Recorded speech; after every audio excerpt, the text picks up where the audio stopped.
ভোরের আলো ফোটার সাথে সাথে আপনারা দেখতে পাচ্ছেন যে জাতীয় ঈদগাহ কিন্তু আইনশৃঙ্খলা রক্ষাকারী সদস্যরা তারা কিন্তু নিরাপত্তা দেওয়ার জন্য কিন্তু তারা আহ, তাদের কার্যক্রম শুরু করেছে।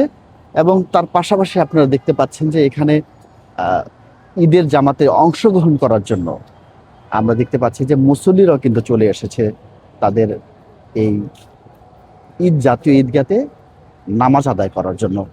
আইন শৃঙ্খলা রক্ষা বাহিনীর সদস্যরা তাদের নিরাপত্তা দেওয়ার জন্য একটু সারিবদ্ধভাবে তারা দাঁড়িয়ে আছে। পুলিশ, র্যাব এবং সাদা পোশাকের আইন শৃঙ্খলা রক্ষা বাহিনীর সদস্যরা। এবং তার পাশাপাশি দেখতে পাচ্ছেন যে ঈদগাহের যে প্রধান ফটক সেখানে কিন্তু সারিবদ্ধভাবে দাঁড়িয়ে আছে ঈদের জামাতে অংশগ্রহণ করার জন্য এই জাতীয় ঈদগাহে। আপনারা জানেন যে আজকে বেলা সকাল 7:30 বাজে এই ঈদের জামাত অনুষ্ঠিত হবে। ঈদের জামাতে অংশগ্রহণ করবেন